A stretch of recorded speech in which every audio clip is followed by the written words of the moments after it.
Hello बच्चों, calculus वाला में एक बार फिर से आपका स्वागत है। आज हम मैथ्स का दूसरा चैप्टर स्टार्ट कर रहे हैं, अवयव मैट्रिसेस।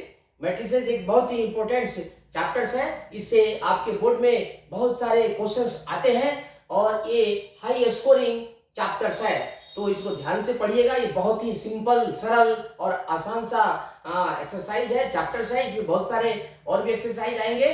तो पहले हम देखते हैं कि अवयव क्या है। देखिए, बहुत सारे संख्याओं को, फलनों को अगर इधर उधर लिखा जाता है तो देखने में अच्छे नहीं लगते हैं, इसलिए उसको क्षैतिज कतारों और उदग्र स्तंभों में सजाकर हम लिखते हैं, तो एक आयताकार या वर्गाकार एक सजावट प्राप्त होती है। उसी सजावट को हम अवयव कहते हैं। अवयव संख्याओं या फलनों का एक क्रमबद्ध आयताकार सजावट है, जिसमें क्षैतिज कतारों को रोज और उदग्र स्तंभों को कॉलम्स कहते हैं। इसे अंग्रेजी के कैपिटल लेटर से जनरली प्रचलन के अनुसार व्यक्त करते हैं और सभी संख्याओं या फलनों को बड़े स्क्वायर ब्रैकेट के अंदर रखते हैं।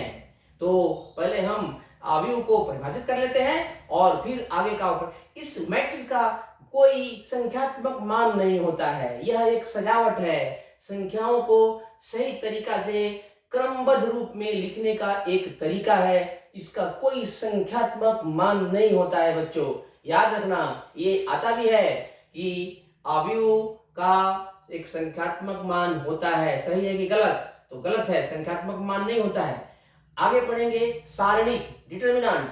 जब स्क्वायर मैट्रिक्स को ही संख्यात्मक मान दिया जाता है तो मैट्रिक्स का मान नहीं होता है, वो कन्वर्ट हो जाता है सारणिक में। तो जब किसी स्क्वायर मैट्रिक्स को एक संख्यात्मक मान दिया जाता है तो उसे सारणिक कहते हैं, जो बाद वाले चैप्टर में विस्तृत रूप से हम उसका अध्ययन करेंगे। अभी हम अपना ध्यान सिर्फ अवयव पर केंद्रित करते हैं।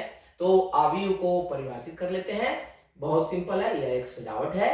इसमें बहुत सारे नंबर, संख्याओं को या फलनों को क्षैतिज कतारों या उदग्र स्तंभों में आयत के रूप में लिखते हैं। तो जिस तरह आयत में लंबाई और चौड़ाई होती है, उसी तरह इसमें रोज एंड कॉलम्स होते हैं। रोज की संख्या और कॉलम की संख्या को हम उस अवयव का ऑर्डर कहते हैं, लेकिन कोटि कहते हैं, जो हम एक एक करके बता रहे हैं। तो सबसे पहले हम अवयव को परिभाषित करते हैं।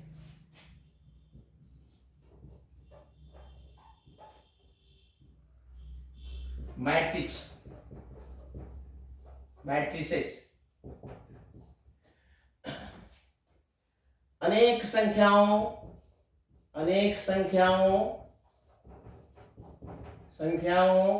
अथवा फलनों, फलन भी हो सकता है, फलनों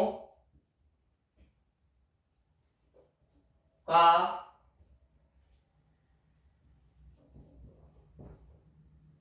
आयताकार या वर्गाकार क्रमबद्ध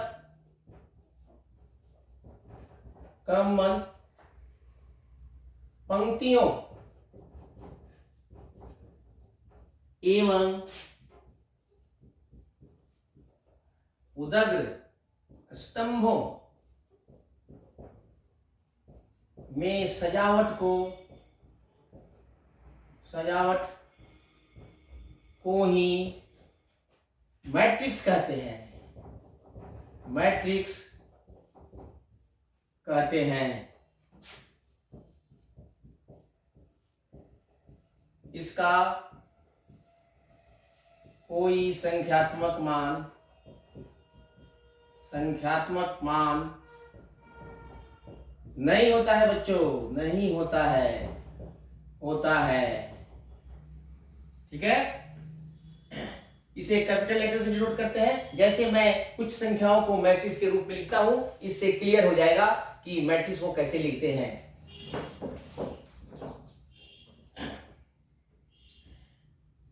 जैसे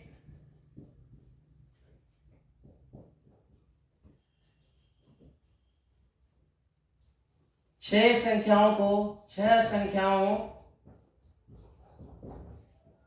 संख्याओं जैसे 2, 3, 4, 5, 6, 7 को हम अवयव के रूप में निम्न प्रकार लिखते हैं। निम्न प्रकार लिखते हैं। आप दूसरे प्रकार से भी लिख सकते हो, तो इसको ए से डिनोट कर देते हैं हम। देखिए, ए से डिनोट कर दिया और इसको बना लेते हैं हम। 2 लाइन बना लेते हैं, 2, 3, 4 और इधर से 5, 6, 7 और इसको बड़े से ब्रैकेट में लिख देते हैं। ऐसे लिखना है, कॉमा नहीं देना है बच्चों, याद रखना। कैपिटल लेटर से डिनोट करते हैं, ये बड़ा ब्रैकेट देते हैं, डबल वर्टिकल लाइन भी देते हैं, बट ये पॉपुलर नोटेशंस है इसको। अब इसमें देखो, ये जो क्षैतिज पंक्ति है इसको हिंदी में तो पंक्ति बोलते हैं, रोज बोलते हैं, रोज। और ऐसे है जो उदग्र स्तंभ है, ऐसे वर्टिकल लाइंस है, इसको कॉलम बोलते हैं। वैसे भी मकान में कॉलम होता है, स्तंभ होता है, पिलर होता है, उसी को यहाँ पर कॉलम बोलते हैं पॉपुलर वे में। और यहाँ पर इसके राइट बॉटम कॉर्नर पर जितने यहाँ रोज होते हैं उसकी संख्या पहले लिखते हैं। तो 2 है, 1 और 2 रोज है। और उसके बाद यहाँ इंटू लिख करके और कॉलम की संख्या गिन लेते हैं कितना होता है। तो 3 है, तो इसको 2 into 3 या 2/3 भी पढ़ते हैं, लिखते हैं इंटू, लेकिन इसको बाई भी पढ़ सकते हैं। यही इस मैट्रिक्स का ऑर्डर होता है। तो ऑर्डर में डिवाइड करेंगे 2 into 3 का ऑर्डर का, और इसको मल्टीप्लाई कर देते हैं तो टोटल एलिमेंट्स की संख्या भी निकल जाती है। देखते हैं, अब 6 है तो 2 into 3 6, लेकिन ऑर्डर हम 6 नहीं बोलेंगे, ऑर्डर 2 into 3 या 2/3 कोटि का अवयव बोलेंगे। तो ऑर्डर इसका यही है। तो इस तरह से हम किसी भी अवयव को इस तरह बड़े ब्रैकेट में रोज एंड कॉलम्स के रूप में व्यक्त करते हैं। तो इसको हम आप रोज ले सकते हैं, ये R1 से डिनोट करेंगे, फर्स्ट रो, इसको सेकेंड रो R2, और यहां जगह नहीं है, यहां पर लिख लो first column C1, this is C2 and this is C3, column 1, column 2, column 3। तो इस तरह से कॉलम को C से डिनोट करेंगे, जिसका सफिक्स जो है उसका नंबर बताएगा, और रोज को R से डिनोट करेंगे, उसमें भी R1 first row, R2 second row, R3 third row. तो इस तरह से हम मैट्रिक्स को स्क्वायर ब्रैकेट के अंदर आयत के रूप में या वर्ग के रूप में, जिसमें रोज और कॉलम की संख्या बराबर होती है, उसे रो अवयव कहेंगे, उसे वर्ग अवयव कहेंगे। जिसमें रोज और कॉलम अलग अलग होते हैं उसे आयत, क्योंकि आयत में लंबाई चौड़ाई के बराबर नहीं होती है, इसलिए रोज बराबर नहीं होगा कॉलम्स के, लेकिन वर्ग में लंबाई चौड़ाई सब बराबर होती है। तो जिस अवयव में रोज और कॉलम की संख्या बराबर होती है उसे वर्ग अवयव कहेंगे। जिसमें रोज और कॉलम की संख्या अलग अलग होती है उसे आयत अवयव कहेंगे। तो वो टाइप्स ऑफ अवयव में हम बताएंगे। पहले तो हम अवयव के बारे में बताएं कि अवयव एक सजावट है जिसे रोज और कॉलम्स के रूप में व्यक्त करते हैं। इसके अंदर जो भी एलिमेंट्स होते हैं, जो भी यहाँ नंबर होते हैं या फंक्शन होते हैं, उसे इस अवयव के एलिमेंट्स कहते हैं। तो अवयव को एक्सप्रेस करने का तरीका आपको मालूम हो गया। अब हम चलते हैं कि कुछ अवयव बनाते हैं, और अवयव बनाने के लिए एक हम फॉर्मूला देते हैं आपको, और इससे हम अवयव कैसे बनाते हैं, जैसे ऑर्डर दिया रहेगा तो हम अवयव कैसे बनाएंगे। तो सबसे पहले हम ऑर्डर को, कोटि को परिभाषित कर लेते हैं अवयव के। तो यहां देखते हैं, ऑर्डर ऑफ मैट्रिक्स।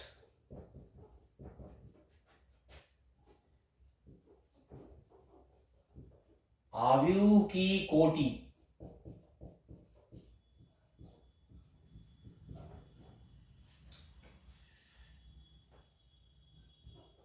किसी अवयव में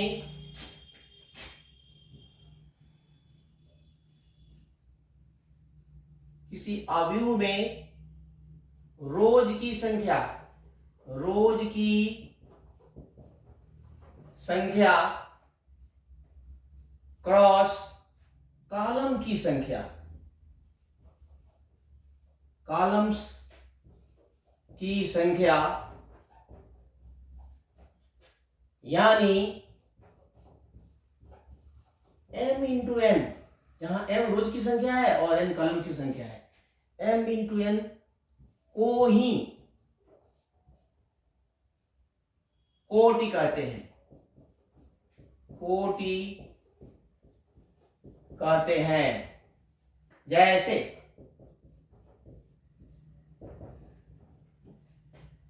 यदि a बराबर 2 3 4 5 6 7, अब देखो इसमें कितने रोज हैं, 1 2, रोज ऐसे गिनेंगे हॉरिजॉन्टली, तो पहले रो 1 2 3 लिख दिया, इनटू या बाई उसको पढ़ेंगे। अब ऐसे गिनेंगे कॉलम्स, तो 2 है 2। जैसे a इज इक्वल टू आव्यूह की कोटि बराबर 3 इंटू 2 है। तो इस तरह से कोटि समझ गए, रोज इंटू कॉलम्स, रोज की संख्या इंटू कॉलम्स की संख्या, रोज इंटू कॉलम नहीं, रोज की संख्या इंटू कॉलम्स की संख्या को हम उस मैट्रिक्स का की कोटि कहते हैं या ऑर्डर कहते हैं।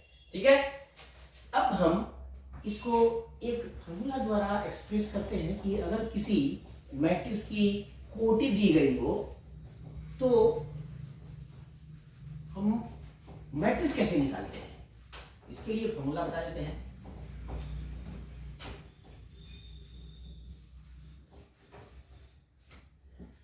अब यहाँ थोड़ा सा नोट भी दिखा देते हैं, नोट बनाओ इसको, नोट देखो, नोट काफी इंपॉर्टेंट होता है, ये बहुत ही इंपॉर्टेंट, कन्फॉर्मेटिव एंड प्रैक्टिकल होता है, इससे क्वेश्चंस बनते हैं, ये क्वेश्चन सॉल्विंग टेक्निक देता है, ये टेक्निक देता है सॉल्व करने के लिए। तो एक 3 इंटू 3 कोटि के अवयव को सूत्र के रूप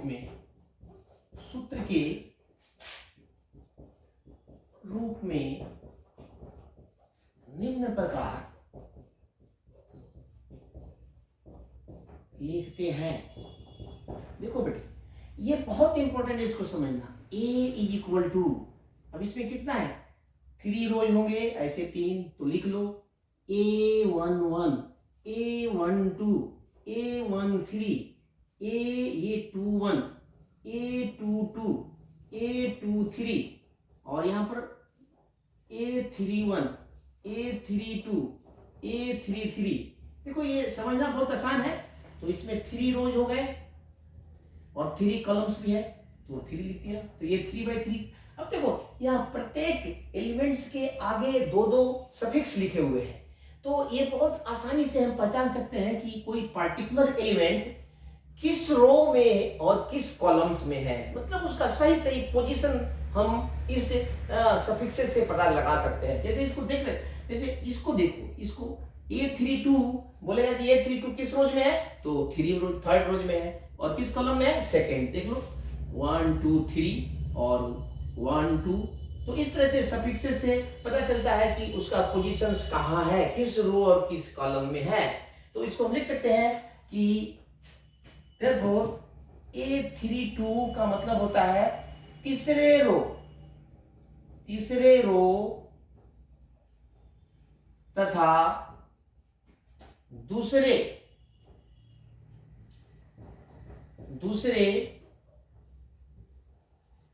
कॉलम्स वाला एलिमेंट। तो इसको लिख सकते हैं आप अपने सुविधा के लिए। तो A32 उसी तरह A23 ये second rows and 3rd column वाला एलिमेंट। ठीक है, तो इस तरह से हम निकाल सकते हैं। तो जब भी कोई मैट्रिक्स निकालना है जिसका फार्मूला दिया हुआ हो उसके एलिमेंट्स निकालने के लिए, तो हम ये सिंपल फार्मूला का इस्तेमाल करेंगे। देखिए एग्जांपल दे रहा हूं मैं, देखिए यहाँ पर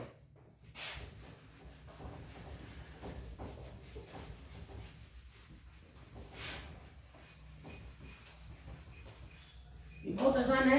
फर्स्ट एक्सरसाइज के लिए मैं फॉर्मूला दे देता हूं आपको, सब कर सकते हैं। तो देखिए एक एग्जांपल पर लिखते हैं। एक 2 into 3 कोटि का आव्यूह ज्ञात कीजिए। आव्यूह ज्ञात करें जहां a i j is equal to i plus j हो।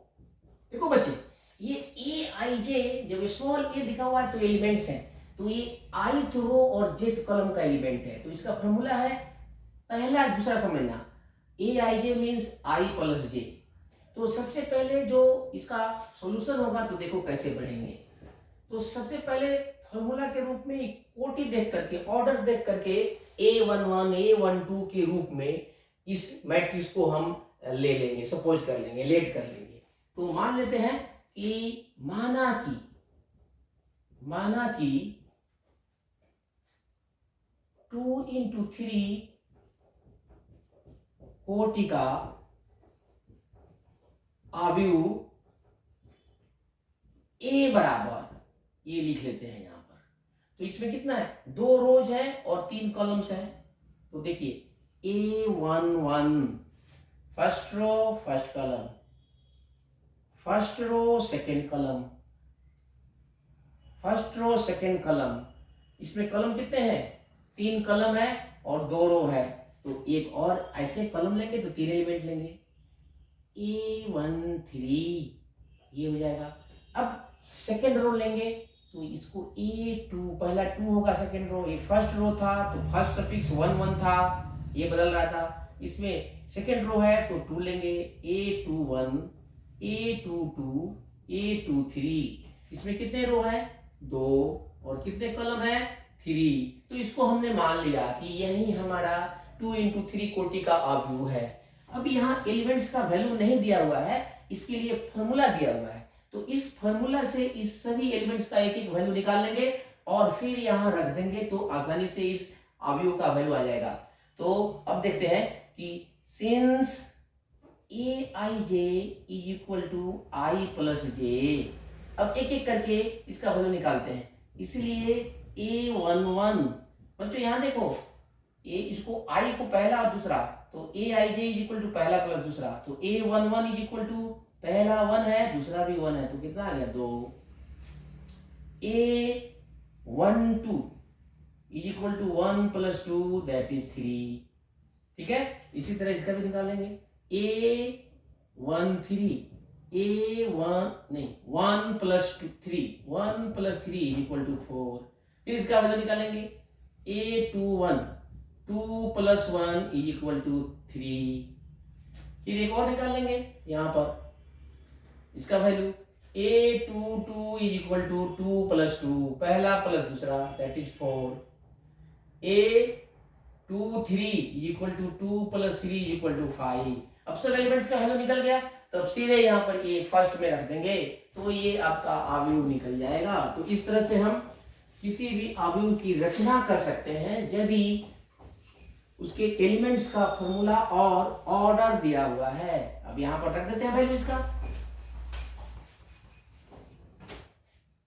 Therefore ए हो जाएगा आपका, सीधे यहां लिख देते हैं, तो ये हो जाएगा 1 1 2 3 और ये हो जाएगा 4 और फिर यहां पर हो जाएगा A21 है तो 3 4 एंड देन दिस इज 5।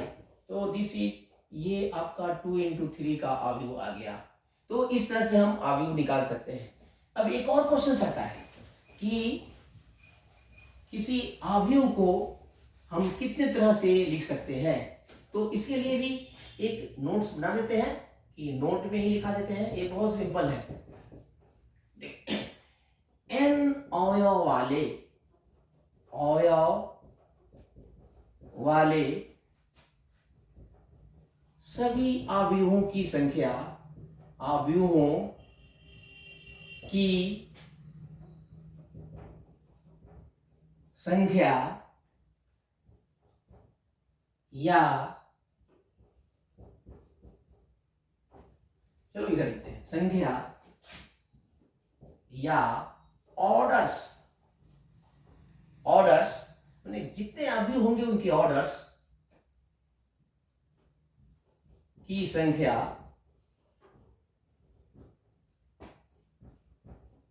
उतनी ही होती है जितने तरीकों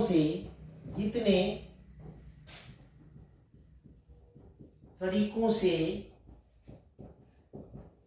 संख्या n को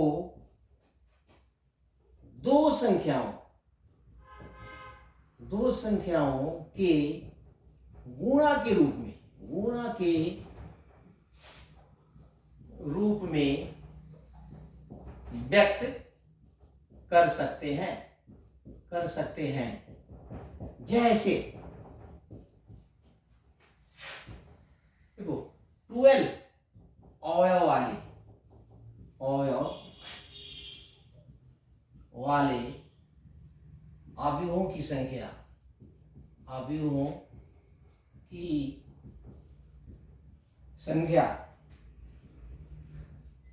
निम्न होगी। देखिए कैसे, यहाँ n बराबर 12 है, तो देखो n बराबर हमने लिख लिया 12। चलो ऊपर लिख देते हैं, मिटा देते हैं। देखो लिख लिया हो तो। अब आगे चलते हैं, ये बहुत ही आसान है। तो यहाँ पर लिख देते हैं n बराबर 12, 12। अब 12 को फैक्टर्स बनाते हैं दो संख्या में, तो पहले 1 से हट करना, 1 into 12 लिख सकते हैं। ये एक रो और 12 कॉलम वाला होगा, या ऐसे भी हो सकता है 12 into 1 भी कर सकते हैं। यहाँ एक रो 12 कॉलम, यहाँ 12 रो और एक कॉलम, या ऐसे भी हो सकता है 2 into 6 भी तो हो सकता है, या 6 into 2 ऐसे भी हो सकता है, या ऐसे भी हो सकता है, और भी बहुत सारे हो सकते हैं। यहाँ देखते हैं, तो 2 से हो गया, 3 into 4 या 4 into 3 ये भी हो सकता है। 4 से हो गया, 5 से तो होगा नहीं, 6 से ले लिया है, 7 8 9 10 अब नहीं हो सकता है। तो इतने फैक्टर्स होंगे, तो कितने काउंट कर लो, 1 2 3 4 5 6। देयरफॉर नंबर्स ऑफ मैट्रिसेस या numbers of orders, number of matrices equal to 6। तो इस तरह से जितने तरीकों से टोटल नंबर ऑफ एलिमेंट्स के संख्या को हम दो नंबर्स के फैक्टर्स के रूप में एक्सप्रेस कर सकते हैं, उतने ही मैट्रिसेस संभव होते हैं। यदि किसी मैट्रिक्स में 7 एलिमेंट्स हैं, तो कितने मैट्रिक्स पॉसिबल होंगे? 7 को कैसे, 1 into 7 और 7 into 1 दो ही है। प्राइम नंबर वाले को सिर्फ 2 में, जैसे 13 वाले को कितने में, 1 into 13 13 into 1। तो इस तरह से हम डिफरेंट ऑर्डर्स निकाल सकते हैं। अब देखते हैं कि मैट्रिक्स जो है वो हम मैट्रिक्स को देख करके किसी पर्टिकुलर एलिमेंट्स को हम कैसे निकाल सकते हैं। तो इसके लिए हम वही ए आई जे का मतलब होता है ith रो और jth कॉलम वाला एलिमेंट्स। तो आपके फर्स्ट एक्सरसाइज में ये बहुत सारे क्वेश्चन दिए। एक और क्वेश्चन लेते हैं हम थोड़ा कि मैट्रिक्स को निकालने के लिए।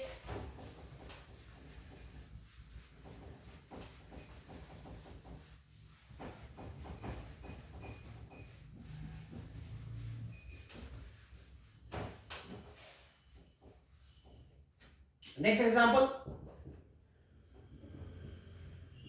एक 2 into 2 कोटि का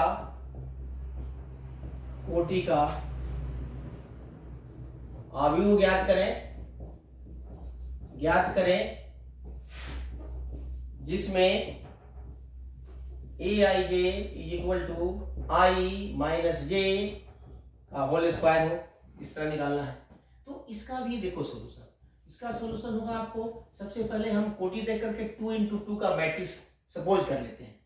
तो लेट a इक्वल टू 2/2 का लेते हैं, 2 रोज और 2 कॉलम्स वाला, a11 a12 a21 a22। देखो बच्चे ध्यान रखना कि 2 रोज और 2 कॉलम, 2 रोज और 2 कॉलम्स।